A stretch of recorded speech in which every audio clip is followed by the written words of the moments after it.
Okay. Good afternoon, everyone. This is my great pleasure to announce talk by Zhewen Feng from the University of Queensland. Zhewen obtained his PhD working with Min-Chun Hong, and now he has a postdoctoral position in the same School of Mathematics, working still with Min-Chun Hong and with Joe Grotowski. The talk will be about a famous model of liquid crystals, which is very, challenging, and Zhewen has interesting new results about it. So please, Zhewen, please start. Okay. Before we make a start, can you please check that we have the audience here? Because I only can see 3 of us here.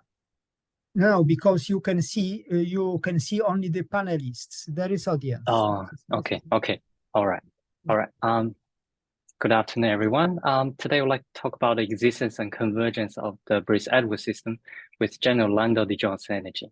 So this is a joint work with Min-Chun and Professor Min-Chun Hong and Yu Mei. And when we talk about the Beris-Edwards system, what we have in mind is the liquid crystals. That's what we try to model. It's an intermediate state of matter between liquid and solid. It may flow slowly like a liquid, but it locally has this solid-like alignment. What I mean by that is that in a lower temperature state, the liquid crystal substance will appear as a usual liquid, have this rigid structure. And once you heat up the material, passing the melting point, then you have the liquid crystal state, where locally, on average, they have a preferred direction. And once you heat up the material up to, say, the clearing points, then this is the liquid state. And then the typical applications for this, the most famous one would be the LCD screens. Probably every one of us who is watching one of those screens right now. So what happens there is that you have a constant backlight, ambient light, say could be a LED light. And then you have this vertical polarizer. And when you have this liquid crystal, naturally twisted liquid crystal in between, it can change the light in a way, you can manipulate light in a way that it can pass through this horizontal polarizer on the top. So we see a bright image at the end. Then you put your RGB filter on top, you can see blue, green, and red. And once you switch on the power for this coded electrodes, those 2 green sheets, then they're going to force the liquid crystal substance to align the same direction. So the lights that can pass through the vertical polarizer cannot pass through the horizontal polarizer. They appear to be a black image. This is the basic theory for the modern liquid crystal displays. So the theoretical aspect was explored by Leslie for naturally twisted nematics. And then in the 1970s, Chadet and Helfrich, they discovered this twisted nematic effect. So they basically have this theory and they started building up the devices. So if we want to study liquid crystals, we're interested in the direction. So let's U be a U1, U2, 3 represent a preferred molecular direction. So in 3D. So if you think about, you have an orange rod that's pointing at 001 at the origin, then the neighboring molecules, let's say it appears to have this kind of a rotation, we call them splay. See, you can see the U1 part of this vector U change with respect to X. So in the XZ cross-section views, you're going to see the splay effect. Similarly, you can do twist, where still along the, now it's along the U2 direction. For U2, the change is in X. So we have the twist. You can think about twisting a tower. And then we have change in the Z direction. We call them bands. So these are the 3 type of orientations. And in fact, that's all the orientations we can have that we're interested in liquid crystals. So now we're interested in have a theory from physics to cover this. So the first theory is from Frank. They developed this continuum theory in 1958, building upon the Olsen's approach in 1920s. So now this is called the Olsen-Frank theory. They have this energy density W, and we wish this density to be Framing difference and rotational invariant. So if you think about U at 001 at origin, Then the vector notation on the molecular orientations we can compute for display will be partial U1, partial X plus partial U2, partial Y. And this is in fact the divergence of U. So if you do similar calculations for the other two, we can construct this energy. So like UBH1 from omega to S2, then this energy consists of those 4 terms. So K1 times divergent U square, that corresponds to our display. And then the K2 U dot curl U square. And then we have K3 U cross U curl U square, that corresponds to the band part. And we have another one, K4, this corresponds to surface energy. So the display, twist, bend, and the surface energy. Now we have a static theory to cover all kind of orientations we can get from liquid crystals. Then let's look at one of the lab measurements for this particular materials called PBA. This is one of the most common materials they study in liquid crystals in chemistry. So you can see it has this nice symmetry, head to tail symmetry. So usually for a lot of pneumatics, we just think about them as a long rod. And for this material, it was checked, I think in 1937, they examined at 125 degrees. Those constants in front of those 3 orientations, K1 is 9, K2 is 5.8, K3 is 19. Units is 10 to the minus 12. And another interesting fact that they observe is that the materials tend to keep this ratio between K1 up to K3 for different temperatures. So we change the temperature, they tend to maintain this ratio. So generally we say those Frank constants are unequal. That is, K1 doesn't equal to K3, doesn't equal to K2. And for this model, Hard, Kinder, Lin on CMP 1986, they proved that minimize of this U of the energy we mentioned in the previous slides is smoothed away from a closed set sigma, which has lots of dimensions strictly less than 1, and this set may not be finite. So that was the very first mathematical work on this in this area. And then when you have this static model, it's generally to think about the flows, because liquid crystals flow like a liquid. So it's interesting to study the actual hydrodynamic side of the model. So during the 1960s, Erickson and Leslie, they generalized this static theory, the Olsen-Frank theory I showed you in the previous slides, to a hydrodynamic theory. So the idea is that you have a director field of fluid velocity V and the pressure in fluid to be UVP. And then you can construct the so-called the Erickson-Leslie system. So even though it looks quite complicated, so you can think, if you ignore the sigma E here, this is just the Navier-Stokes equation. And then the last line, if you ignore the velocity, then what we see, they will also reduce to something that's well studied. So this is the Erickson-Leslie system. It's a system of PDEs. The model is the flow and the gradient flow of the director field. So the physics background is that the first line is the conservation law of linear momentum and the conservation laws for mass and angular momentum with respect. And then that model is quite complicated. So it's natural to think about what can we do? What kind of structures do we have in these PDEs? So let's consider one constant model where you set K1 equal to K3 is equal to K2, just for the sake of mathematical understanding for this model. We call this OCM for one constant model. So if you set this energy to be the dirichlet energy, then this reduces to something we know quite well. If you set the velocity to be 0, then this is precisely just the harmonic mass flow of harmonic heat flow of harmonic mass into spheres. With this constraint, because you have this constraint to 0, still have something left in the first line. And then we know for the harmonic mass flow, Chan and Straw in 1986, they proved the existence of partial and the partial regularity of the global weak solutions between manifolds using the Ginzburg approximation. And this method initially appeared in the study of the phase transitions in the superconductivities in the 1950s. In here, we're also interested in the phase transition for liquid crystals, say between the liquid crystal states and the liquid state. And the main idea is that in the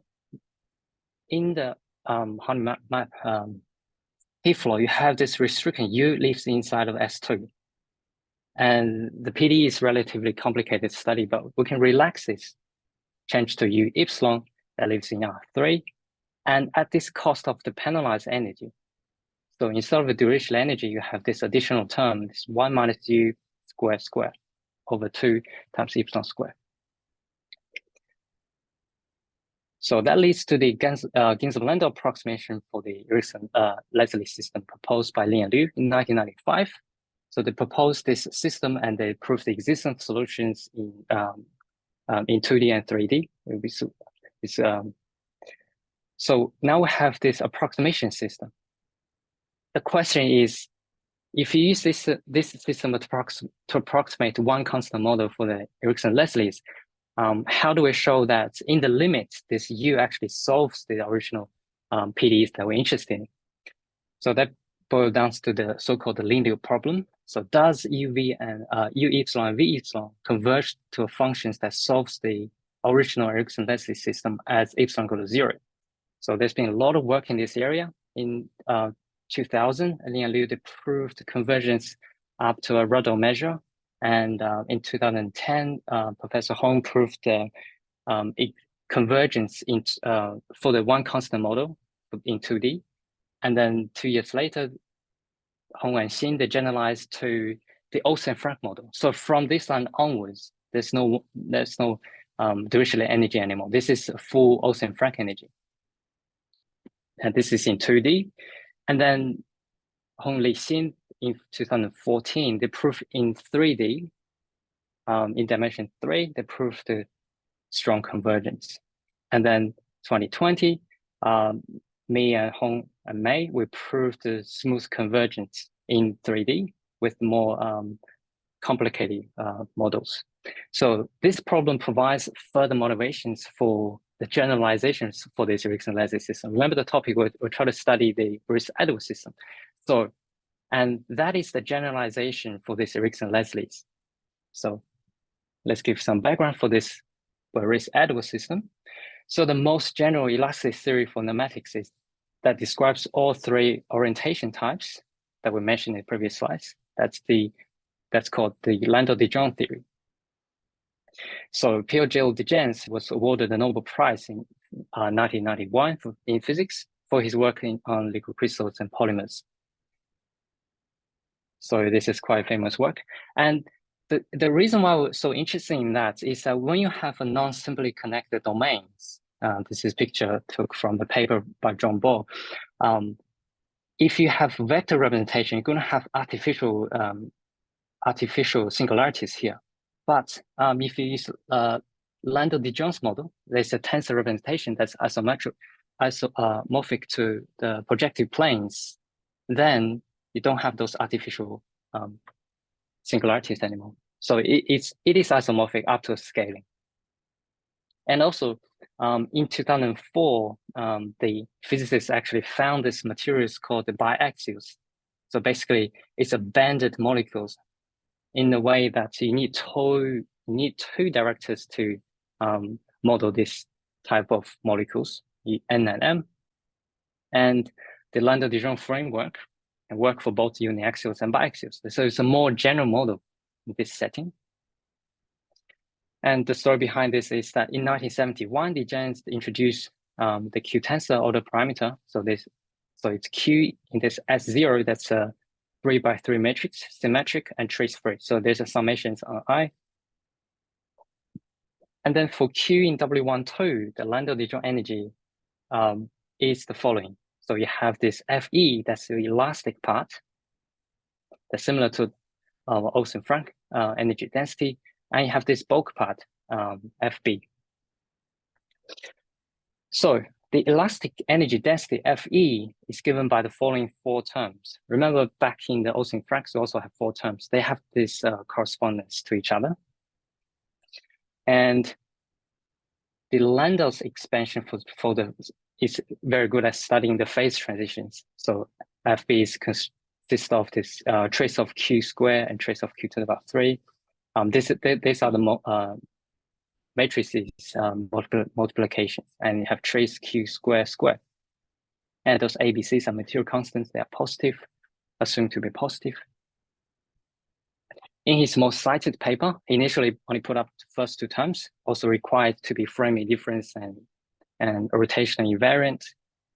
And if you remember from Olsen-Franks, we're supposed to have four terms if we want to fully model all kind of orientations that can occur in the liquid crystals. And people noticed that. So in 1983, Slater and Trimper, they reviewed that the de Dijon's representation requires K1 equal to K3 in the Olsen-Franks. So they put up this new term, L4 term. Say now if you have this term, then you don't have these dependencies anymore. So they remove the dependencies. But if you recall, Olsen-Franks has four terms. So unsurprisingly, in 1994, Dickman they derived an additional L3 term back from the Olsen-Frank theory. And the physics story behind that is that it correlates to so-called blue phase theory. So we should expect four terms in here. And if you look at now, this is the full energy density for the elastic part. So Dickman add this L3 term. But if you take a close look on the highlighted bit here, you will notice that this L4 term is a cubic term. And you can explore this term in a way that you make the energy behave quite badly. And longer in 1987, Bohr, Majonda in 2010, and Galovati quite recently in 2020, they all point out this L4 term is quite problematic. In particular, Bohr, Majonda was saying that if you take Q tensors of this particular form and you set this eta 0 to be large and negative, you can make this entire energy density to be arbitrarily large and negative. Then we cannot guarantee the existence of minimizers. So there's a problem here. Let's focus on, in this talk, we're going to focus on the so-called uniaxials. So you just think about a rod rather than a banana shape. Just think about the rod shape of molecules. So for uniaxial Q tensors, you can model by a single vector, U. So this U lives in S2. So for any Q tensors takes this form, just U cross U with subtract this 1/3 delta ij.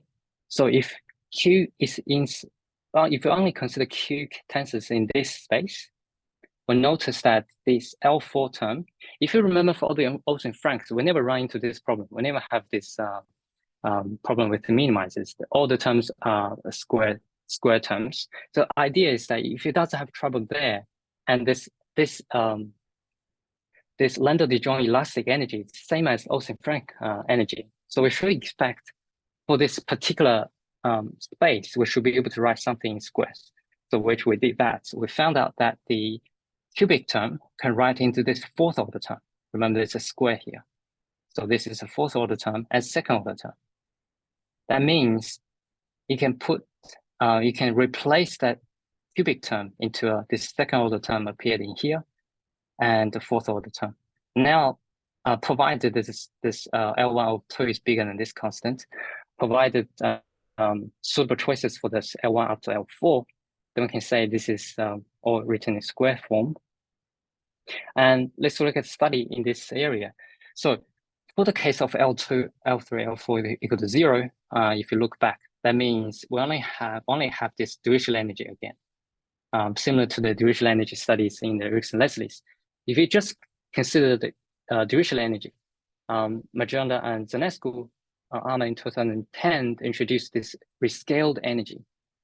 So the idea is quite similar to the Ginzburg-Landau's. Basically, you have this penalized term. Initially, you have this gradient Q square, lives in a restricted space, S star. And now we're going to relax that space into a much bigger space with this new penalty term. This penalty term is FB minus the minimum of FB in the space of S0. So let Q star be the global minimizers of the Dirichlet energy for U in S2. So think about unispheres. The proof that this approximation, this QL converges to Q star in W12 after a subsequence as L go to 0. And a couple of years later, Newman and Zanescu on CVPDE, they proved that this convergence is in fact locally smooth when you set it away from the singular set of this Q star. So setting this L to be 0, it's have some stories in physics is that the constant L's are usually quite small. It's 10 to the minus 11. And also this L goes to 0 is analogous to the Ginzburg functional as we've seen so far in the Olsen-Franks. So in the spirit of their work, we suggest this rescaled Landau-de Jonge energy. So now instead of having differential energy here in Fe, we're going to take back all 4 elastic terms. Remember, this Fe is our new formation. All of them is written in square forms, so there's no problems with minimizers here. So the idea behind this energy is that we rescale this Q from a restricted space S star that corresponds to U in unispheres. We relax this to QL, so at cost of this blue term, this penalty term. And this QL is uniaxial. Sometimes it's understood as this is uniaxial with a little bit of biaxial perturbation. So you can think of this QL as actually lives quite close to the space of S star. And in 2020, last year, me and Hong, we proved that the weak solutions of this QL of the Euler-Lagrange equation solves the Euler-Lagrange equation for the uniaxial Q tensors. So, which is similar to the Majorna and Zanetsko's work. It's generalization of their work. And this system is quite complicated. If you just look at the Euler-Lagrange equation for this differential energy, you can see it's already quite complicated. You can't have those 3 terms. I'm not going to show the full Euler-Lagrange equation here, but you can see basically has quite similar structures to the to the harmonic maps. As you can see, the first one is a Laplace Q. This S plus is a constant, so you have a Laplace Q, and you have gradient Q square, and you have this Q times gradient Q square. And if you remember from the harmonic maps, you have U times gradient U square, so they're quite similar in some sense. So once you have the statics theory, and we can study, based on that, we can study the hydrodynamic flow for liquid crystals. So like QEP, be the Q tensor parameter, velocity, and the pressure. We see that this is our Beris-Edwards system. And if you can ignore this blue bit, you can see this is just the Navier-Stokes equation, and this blue bit is acting as an external influence to the Navier-Stokes equation and coupling with this gradient flow of the Landau-de Jonge energy. So this H, I didn't write out the details here. This is the first variation for Q in S star. In the previous slides, I showed what happens when you have just a differential energy. You're going to have 3 terms. For the general case, it's a lot more complicated. And this stigma is the so-called distortion stress tensor. And this bracket is called the Lie bracket. So the question here is that you have this hydrodynamic system for uniaxials. So Q is restricted to S star, and we want to solve for this PDE. So if you recall from the Erickson-Leslie's, the idea is that you try to relax it a little bit away from this S star. So we're going to rescale the Landau-de Jonge energy by adding this penalty term. Now our QL is not in S star, it's in a much bigger space S0. And then we can construct this so-called rescaled Beris-Edwards system from the energy and with solutions QL and VL. So the question is, does this QL and VL converge the functions that solves the Beris-Edwards system for uniaxials as L goes to 0? So you can, if you recall, for the linear problem, we're asking something quite similar. We're asking for the Ginzburg approximation. Does it solve the original system? So for the Q tensor side, Gartland in 2018, they said, he talked about this scaling analysis, which is adding this penalty term is analogous to something a lot of people are familiar with, so-called the London limits in the Ginzburg theory for superconductivity. All this is analogous to the large body limits in the London-Lipschitz theory. And if you have this new energy, then given the strong initial conditions, so Q in H2 and V in H1, and in the limit of this QL and VL means when we set let L go to 0, we prove the existence of unique strong solutions to the Beris-Edwards system for the uniaxials up to some maximum time t star. So partially answer my question in the previous slide. And then moreover, we'll show that for any t less than this maximum time and away from 0, so this tau is bigger than 0, away from an initial time, which will show that the convergence itself is in fact smooth. So that's the main result for the paper. And now for the idea of this is that you first go back to the recent Leslie's. If you consider the Euler-Lagrange equation, just the first variation of the Olsen-Frank energy, we have these three terms. And the key is that to obtain uniform estimate in epsilon, so that we can control the length of the U. So remember, initially the U lives in S2, so the length of U is always 1. And when you relax it into R3, then the key to show the convergence is we must have the control of this, the length of U. And to obtain the control of that, we must have this uniform estimate. So in 2014, Hong Li Xin, this is for the case for the general Olsen-Frank energy. If you have just a Laplace, we have in 2011, Hong have a more direct proof of obtaining the bound. So if you have in the Olsen-Franks, full Olsen-Franks, it's a little bit harder to obtain uniform estimate. So if you say you try to obtain the second order derivative of U in L2, this type of estimate, uniform in epsilon, we're going to make sure that on the right-hand side of our calculations don't have any epsilons left in there, in the denominator. So the basic computation is that you first multiply the equation by Laplace U, and you're going to run this term. This is the only term going to have epsilon in there, in your PD. So you multiply the equation by minus Laplace U, and you do integration by parts. So you're going to have a gradient, UI gradient UI, it's going to give you gradient square, or you can have the derivative on the second half. And if you have the derivative on the second half, they observe this is quite a good term. It's a minus term. So we're going to put this term on the left-hand side. So now the problem is how do we going to estimate this? If you if your PD is just a plus, we can directly estimate this y minus u squared over epsilon squared. So that's in 2010 by Hong. And then in this 2014 paper, we're going to have a different approach. Here we're going to take the Young's inequality and going to have this gradient to the power 4 term. And that's okay because you can use Sobolev embedding later on. The key is to control this epsilon term.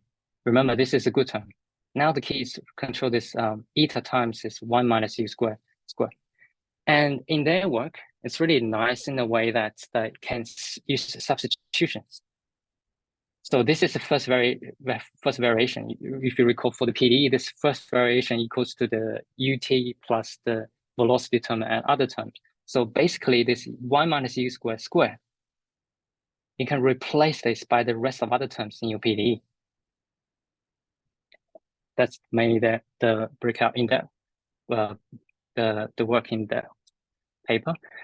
So if you consider the first variation for our Beris-Edwards system, they're going to run into trouble because this GB, which is the first variation of FB, the bulk energy, doesn't have the same property. If you repeat this process, remember this FB takes this particular form.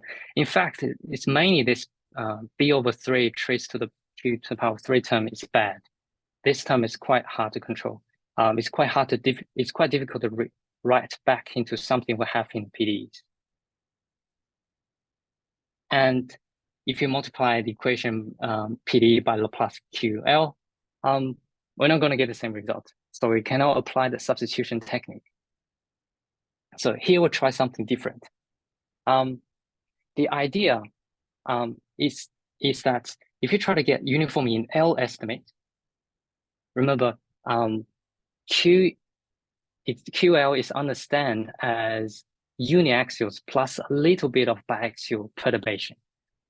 So to put that in mathematical formulation is that the QL lives in this S delta space. S delta space is the space where Q is in S0 and the distance is quite small. It's less equal to delta. So when the distance is really, really small, that means uniaxials with a little bit of biaxial perturbation, then for each smooth Q as delta, we can have this nearest point projection, pi. So we're going to project back to the space S star. Because this projection itself, this pi Q itself has a constant number of distinct eigenvalues. In fact, 2. So there exists a smooth rotation, RQ, defined as R rotating this projection pi Q. So this R is in S3, SO3. So that's a paper by 1973, such that you can diagonalize, you can pick a rotation such that you can diagonalize this pi. And you're going to end up with 2 eigenvalues. We define this as Q star. And then in 2013, they also run into similar problems of estimating this GB term. So in 2013, New and Zanescu, they proved that this pi commutes with Q in a linear algebra sense, in the matrices sense. So for any Q in S delta, we can find this as this Q tilde in this following form by directly computing pi Q to Q pi. And then you substitute the rotation, you multiply RT with R in there, you're going to directly obtain this form. And the idea is that you reduce number of variables. For Qs in S0, there's 5 variables. And in this case, because it's symmetric, so Q21 and Q12 are the same, and trace-free, so Q11 plus Q22 plus Q23 equal to 0. So you only have 3 variables here. Reduce number of effective variables.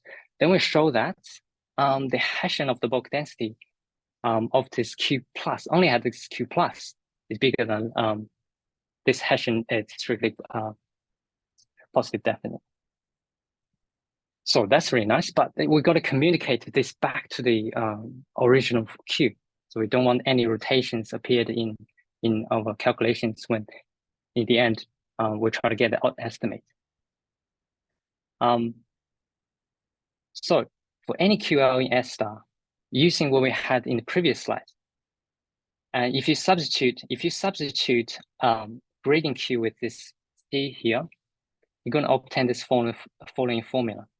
So you're going to have a good term. So gradient Q minus pi square over L, that's a good term. I'm going to keep on the left-hand side of the equation. And then you have this bad term. This is quite similar to what we had before. We used to have gradient U square and Y minus U, the Ginzburg-Landau term. And in 2010, they can estimate the Ginzburg-Landau term directly. In 2014, they can use substitutions. And now in this paper, we realize even though you cannot estimate this GB directly, but you can use those rotation techniques, convert them back to this Q minus pi. So that help us to obtain the estimate for gradient Q, the second derivative of Q. And now, similarly, you can apply the previous formula for the second derivative. And if you do that, you can obtain the third derivative of Q estimate that's uniform in L. And then we have this so-called local L3 criteria. Here we cannot use a substitution here, but you can raise this to the power of, raise this to Q to the power of 3, and raise this to the Q minus pi to the power of 6. And the UC embedding, they're going to convert to a term for sufficiently small epsilon, you can convert to a term that's less than this part. You can absorb this whole term into here. So in this case, we're not using substitutions. So if you have strong initial data, say the initially is less than this constant m, and then we can verify two things. Remember, we try to regain the control for the length of Q. So for the recent Leslie's, we try to regain the control for the length of U itself. Now we see that QL minus pi, this L infinity, we use Galli-Redl-Nirenberg interpolation. If you have this uniform estimate, this uniform estimate, then for sufficiently L, we say that we can control it to delta over half for some small delta. And then, of course, in the previous slides, I talked about this local L3 estimate. To verify that, the soup of this gradient Q to the power of 3 on a ball is less than those two terms. And you can see those are the local estimates and so on ball. So in previous slides, I showed an example how to compute this, but in the actual calculations, you're going to put the phi square in there as well to use a color function to obtain the local estimate.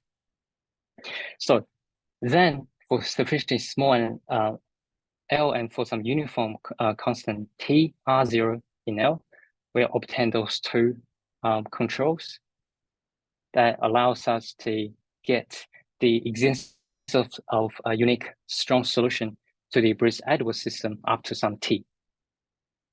And then for the T less than the maximum time, we can use the extension techniques from Hong Li Xin 2014. Again, using the local L3 criteria, we can extend the solution up to the maximum time. And then that's for the strong solution. And away from zero, you can use a bootstrap argument or inductively you can prove that this QL, in fact, having this uniform estimate in HK plus 1 for K greater than or equal to 2. But similarly, you do this computation for V as well. Then we can prove the convergence up to a uniform short time Tm, and we extend this result to a maximum time T star. And that's it for the talk. Thank you, everyone. Thank you very much, Zhewen, for a very interesting talk. Are there any questions?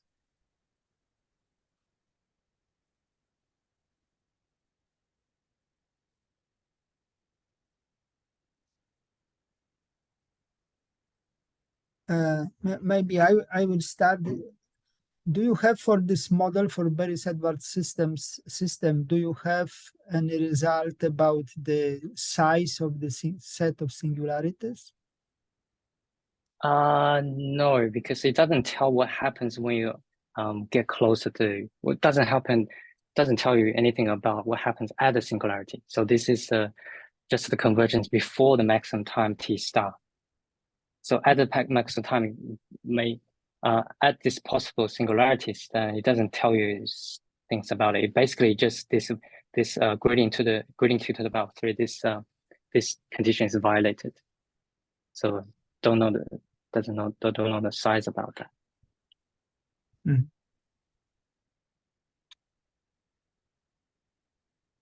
Are there any questions?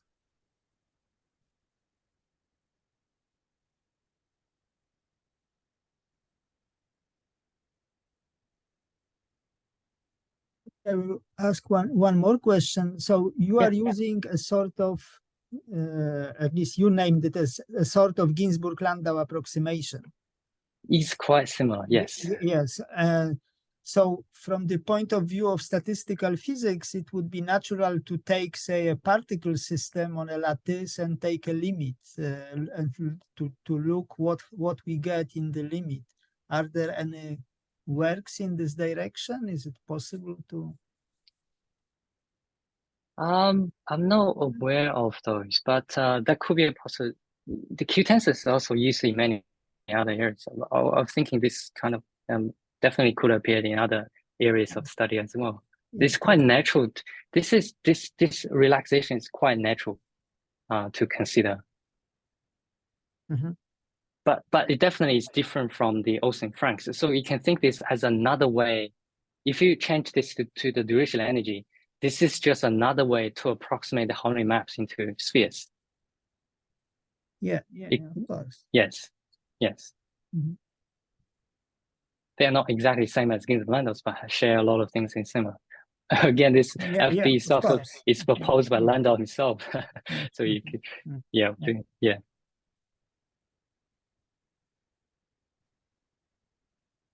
Are there any other questions? Okay, if not, then let us thank again Zhewen again for this talk, and we can meet in a few minutes at a coffee break. Sure. Okay, thank you. Thanks, everyone.